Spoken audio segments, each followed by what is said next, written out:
Del की शुरुआत 1984 में माइकल डेल ने अपनी यूनिवर्सिटी ऑफ टेक्सास के हॉस्टल के कमरे में सिर्फ $1000 से की थी। पहले इसका नाम पीसीज लिमिटेड था, बाद में यह डेल कंप्यूटर कॉर्पोरेशन और फिर डेल टेक्नोलॉजीज बन गई। माइकल डेल आज भी इसके चेयरमैन और सीईओ हैं, जिससे वह सबसे लंबे समय तक काम करने वाले टेक लीडर्स में से एक हैं। इसका हेडक्वार्टर्स राउंड रॉक, टेक्सास में है। डेल टेक्नोलॉजीज आईटी में एक ग्लोबल लीडर है, जिसके 1,20,000 से ज्यादा कर्मचारी हैं और 2024 तक इसकी सालाना कमाई करीब $90 बिलियन है। यह 180 से ज्यादा देशों में काम करती है। डेल ने सीधे कस्टमर्स को अपनी पसंद के अच्छी क्वालिटी वाले कंप्यूटर्स बेचकर पीसी मार्केट को बदल दिया, जिससे रिटेलर्स की जरूरत ही नहीं पड़ी। इसका बिल्ड टू ऑर्डर मॉडल, जिसे 1984 में लॉन्च किया गया था, ने इन्वेंट्री का खर्चा कम किया और कॉम्पिटिटिव प्राइसिंग दी। 1996 तक डेल ने ऑनलाइन पीसी सेल्स में लीड किया, जिससे इसकी ग्रोथ और बेरी। 1985 में डेल ने टर्बो पीसी रिलीज किया, जो उसका पहला खुद से डिजाइन किया गया कंप्यूटर था। 1988 में कंपनी पब्लिक हुई, जिससे उसे $30 मिलियन मिले।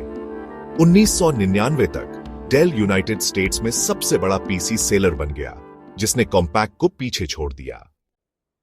2013 में माइकल डेल और सिल्वर लेक पार्टनर्स ने डेल को $25 बिलियन में प्राइवेट कर दिया, ताकि लॉन्ग टर्म इनोवेशन पर फोकस कर सके। फिर 2016 में डेल ने ईएमसी कॉर्पोरेशन के साथ $67 बिलियन में मर्ज किया, जो उस समय का सबसे बड़ा टेक डील था, और डेल टेक्नोलॉजीज बना। 2018 तक डेल ने VMware के शेयर्स वापस खरीदकर पब्लिक मार्केट्स में वापसी की। डेल 2 मेन यूनिट्स से चलता है। क्लाइंट सॉल्यूशंस ग्रुप या CSG कंपनी की कमाई का करीब 55% देता है। यह डेल और एलियनवेयर जैसे ब्रांड्स के तहत डेस्कटॉप, लैपटॉप, मॉनिटर्स और पेरिफेरल्स बनाता है। इंफ्रास्ट्रक्चर सॉल्यूशंस ग्रुप या ISG सर्वर्स, स्टोरेज, नेटवर्किंग और क्लाउड सॉल्यूशंस को कवर करता है, जिसमें EMC की एक्सपर्टाइज का बहुत फायदा होता है। तो पर्सनल कंप्यूटर्स के अलावा डेल कई तरह के प्रोडक्ट्स ऑफर करता है, जिनमें servers, data storage, networking equipment, cloud solutions और IT सर्विसेज शामिल हैं।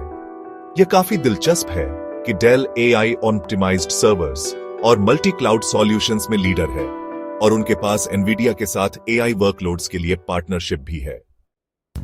2006 में डेल ने गेमिंग हार्डवेयर के लिए एलियनवेयर को एक्वायर किया। फिर 2016 में उन्होंने EMC को एक्वायर किया, जिससे उन्हें VMware में 80% स्टेक मिली। 2021 में डेल ने VMware को शेयर होल्डर्स के लिए स्पिन ऑन ऑफ किया, लेकिन अपना कोलैबोरेशन जारी रखा। और 2025 में डेल ने सिक्योरवर्क्स को सोफोस को बेच दिया।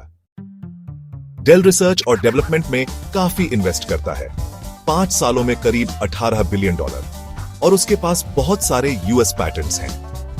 कंपनी सस्टेनेबिलिटी पर भी काफी जोर देती है, जैसे कार्बन न्यूट्रल कंप्यूटर्स और रिमोट वर्क इनिशिएटिव्स, जिससे एनवायरमेंटल इंपैक्ट कम करने में मदद मिलती है। बेशक उन्हें कुछ झटके भी लगे हैं, खासकर 2000 के दशक में, जैसे 41 लाख यूनिट्स का रिकॉल और HP से टॉप पीसी स्पॉट हारना। लेकिन डेल ने एंटरप्राइज सॉल्यूशंस और क्लाउड कंप्यूटिंग पर फोकस शिफ्ट करके खुद को बदला। डेल रोज करीब 1,40,000 सिस्टम्स भेजता है और 10 मिलियन से ज्यादा छोटे और मीडियम साइज के बिजनेस को सर्विस देता है, जिसमें हर साल लगभग 2 बिलियन कस्टमर इंटरेक्शंस होते हैं।